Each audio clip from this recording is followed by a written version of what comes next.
Yeah, triple threat, Mick! Oh, he's back at it again.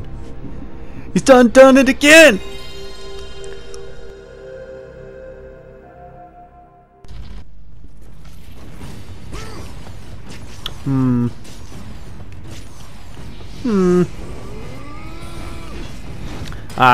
Using my own moves against me. Yeah, so knowing full well like how devastating an axe can be, I knew when I fought this guy that there was the potential he could be a real tough fight.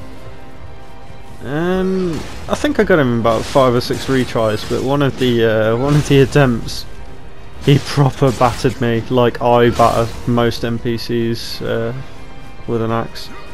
So the thing is, if he staggers me, I'm fucked, and vice versa. That's the thing about two dudes wielding really big axes or hammers. Your fight's going to be over quick. It's like heavyweight boxing. It's like if you get hit, you are going to go down.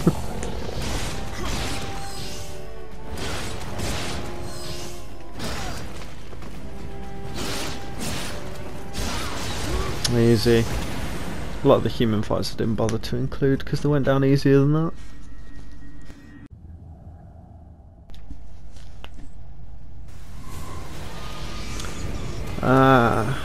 Now technically there is a fight before this, but I didn't bother to include it because when you retry, it starts you straight from this bit after you've killed the first one. And the first one is just that bald dude that you've been chasing the whole game. I don't really understand the plot, no one does. So yeah, this boss, I was taking loads of damage for fucking ages because I didn't realise that there's actually a few sweet spots that you can run to. Like that corner where I just ran to there. Had to look for some information actually on just like where the sweet spots were. I knew there had to be a way to dodge, but I couldn't for the life of me figure out where I was supposed to go. I tried rolling back, forwards through it, and I almost always got hit. But yeah, apparently you just run to that corner, and then once like a few are dead, it becomes more obvious that you're just supposed to like run away and come back. But just this first stage where you're locked in on this corner of the roof, it's just so much more difficult to find good placement. This stage is a little bit more difficult because you got one throwing shit at you while you're trying to like DPS the other. I don't like this fight. It's a gimmicky fight and they're never good. Fighting Hydras in Dark Souls wasn't fun either. It's just always gimmicky. There's no easy way to do it. It's just too big of a monster to effectively handle. Your biggest enemy in this fight is your fucking camera angle. And not being able to tell how far away things are. See, every time you kill one you get a status element associated with whatever it had, and then you can use that to easily DPS the other one. I think if you go the way I went, which is clockwise, you do more damage to them, like each one takes progressively more damage from the element that you take. But if you rotate the other way, it's not as effective, I think. Again, this is just stuff that, like, you could just read this up and know. But to be fair, like even if you just do 2 attempts, you go one way, then you go the other way, you figure it out. It won't take you too long to figure that one out. There is these big rocks you can use to break line of sight for some attacks. But to be honest, this phase, I've never failed this phase. It's all a bit like the bit at the start I took a lot of damage, but I never failed at it. I took enough damage to use up all my elixirs in the first phase a couple of times, but I never failed this second phase. And then once you take care of like this one, it goes into the third phase, which is just bullshit because you think you're nearly through it. Yeah, and it's just a massive heal. So stupid. And yeah, they get like some new abilities. And once again, still doing the head swing. I'm not sure if they're supposed to have fused or something, like the fuse powers. It does one attack if you stay too far away from it. It's fucking horrible. I can't remember if that's the reason why I've got the bat thing on, because it does like paralysis or something. I may have sold all of my trinkets by accident at this point. I did do that at one stage. As long as you stay in melee range though, like you keep baiting those head swings, they're easy.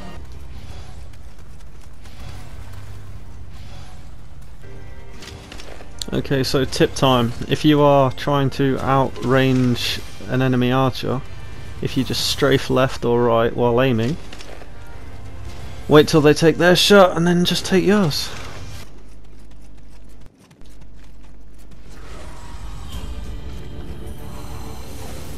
So this is one of the dual boss fights that I kept talking about. This is the only one that I've managed to do up until this point. I think they are conceived as like optional, like I suppose super bosses like on Final Fantasy. Like people are intended to be able to beat the individual bosses in the base game, but then beating two bosses at once is like some optional hard boy content only intended for people who have managed to get some serious stats or equipment, because this is not ideal. This particular one though, I've managed to go for it because obviously like they come at you one at a time and there is a bit of a time delay, so you got a much better chance of pulling it off. Of course, as long as you just break this one down, wait for the other one to kite up there. See, he finally gets to me, but I've already killed the other one, so now it's just a case of taking on two bosses, and I've used what, 2 elixirs? So things are looking good for me at this stage. I know I've already beat this boss once before. My gear's pretty good at this stage. I think I've got like divine what is it? Red something. I know it's red something. Can't remember if it's like red dragon armor or something. It's light anyway. But yeah, divine armor just means it's got like loads of fucking stats. As the quality goes up, it just means more secondary stats are applied, and my gear's just like saturated with it now. Admittedly, the reason why I love to wear this armor is just because every time I absorb more souls, I get like temporary like healing over time. It's really good for clearing levels, not so good for fighting bosses. Pretty useless for fighting bosses really. Not like you're going to gain any souls while fighting. That's the healing effect there.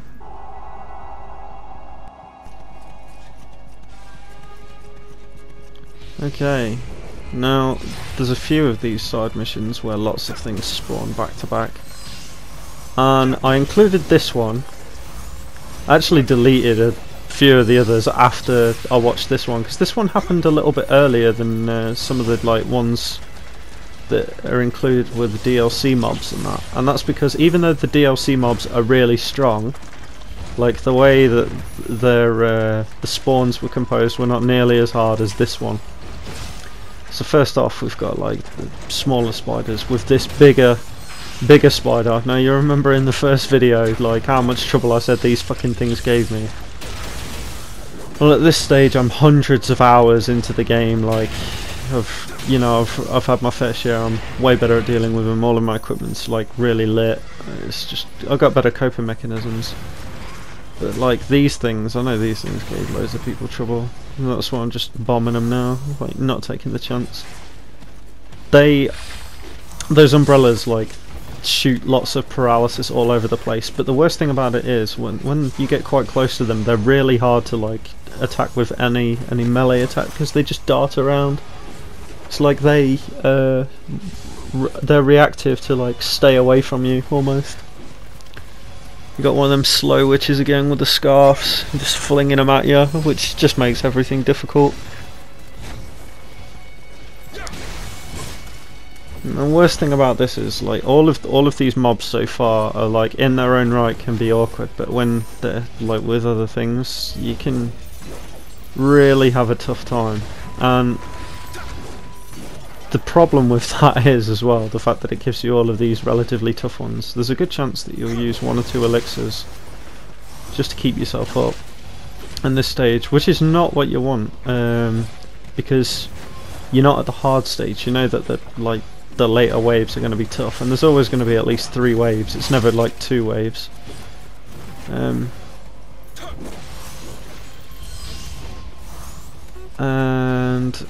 the best thing to do is make sure that every time you go around and you kill something, you go and pick up whatever it's dropped, because you can pick up more elixirs.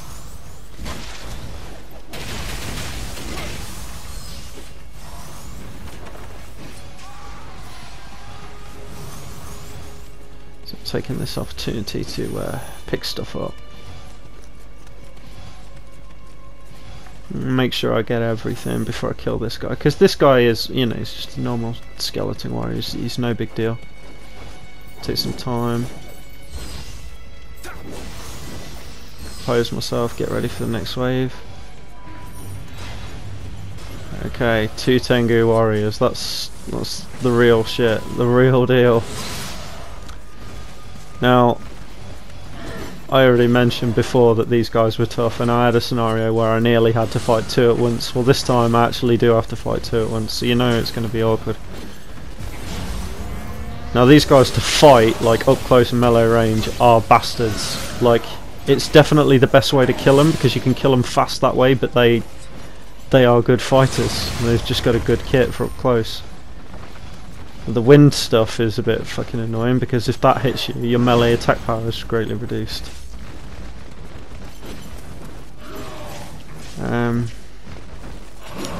So yeah, really you're like just looking for opportunities to like hit them with bombs and stuff while they're caught together. I got lucky then, that one that was in the air, he like hit the tree. Line of sight is a really good way to deal with their ranged attacks. I found kiting them around things is like really handy. Then again, that one just got hit under the tree again. You're just trying to get them, like one of them into a position where he's weak enough so that once he drops, you can just start fighting the other one a bit fair. I can't remember if I do fight this one fair, or if I just blast him more. Oh, there you go, that's the opportunity you're looking for. Back turned, hits a wall.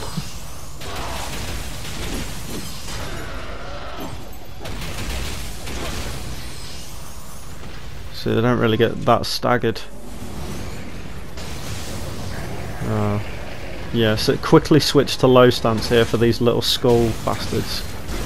Because these are the ones that, if they hit you in quick succession, I don't know if you remember me saying from the earlier video, every time they're involved it's always a big issue. Right, that is a wheel skeleton from Dark Souls, that burning thing over there, and better believe if that hits you with the rollout attack, you are in serious trouble. That will just stun you all on its own. It's enough to kill you most of the time. But if you don't take care of all of these smaller skeletons first, this is just so much harder. So they are going to go down pretty quickly, but taking care of the wheel skeleton really helps me out there. I think I've got rid of almost all of the little skeletons, which is big. More keep spawning, yeah, now I remember. What a great fucking, what a great design for a level. Just spam more of them. Me getting stunned there. So it's not the damage that the little skeletons do. It is just the fact that they can make it so that other things can hit you, and if that guy hits me with that hammer, it's not going to be great.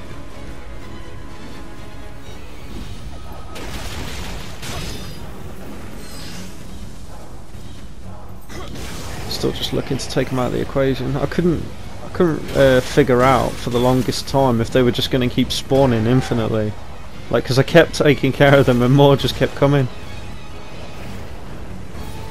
And on the one hand, you kind of want them like to kill so that you can keep getting status elements for your weapon, so you could just keep doing that extra damage, but I'd sooner just be fighting him without and it being a fair 1v1.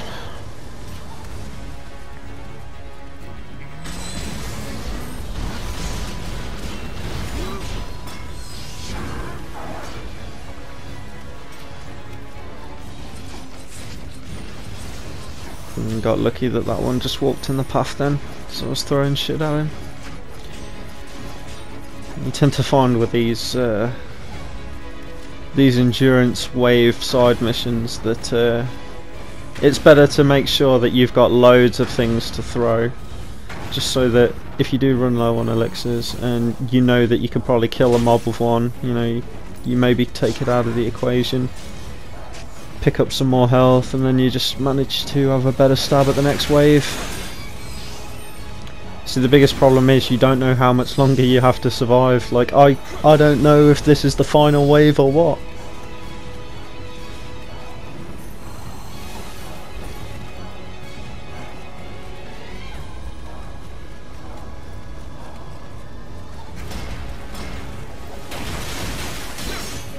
See, one of the best things about changing your weapon a few times throughout the game, you get to learn the strengths and weaknesses of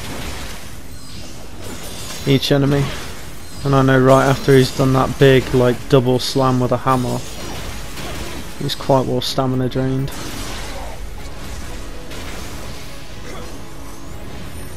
Having used that attack a lot myself. Yeah, that one was quite tough.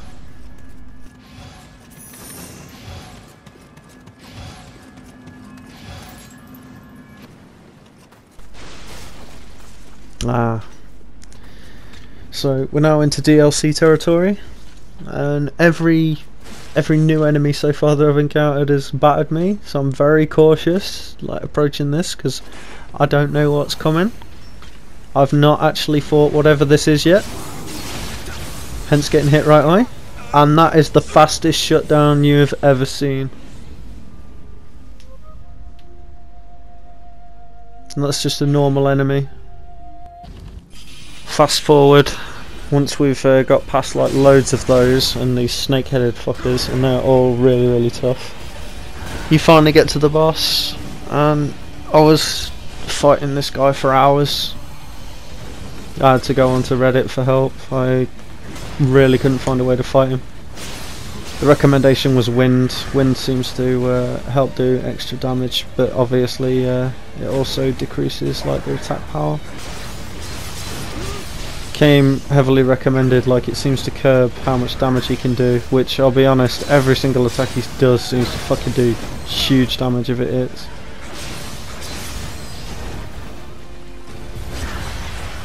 Everything he does like combos pretty hard. Any big slam does a lot of damage. I don't know why I had the lucky spider living weapon on at this time. I think it's because I was farming better armor. I had light armor on and I kept dying. And as many hours as that first boss took it out of me, like this second boss took just as many, I think. And what's worse is, like, she is so close to the fucking boss door, to the like respawn point even. So you can come in here and fight her again really quickly if you want. This Maria is so much stronger than the Maria in Bloodborne. And the problem is because, so she's got this kit which is it's a reasonably strong set of attack patterns, but the reason why she's not that strong in the first phase is because she can be staggered. And then when she gets into the second phase, like, staggering becomes way tougher. Luckily in this particular run I managed to do loads of damage to her before she phase changed. Usually she does it at about 70%, but I got her to about 50 before she changed. And I managed to keep staggering her a little bit, but she's took a lot of damage by now, and now I've just got to play really aggressive and hopefully I can just chunk that a little bit. I'm very lucky that particular run. She was so fucking strong. Yeah, once again I was very happy with that result.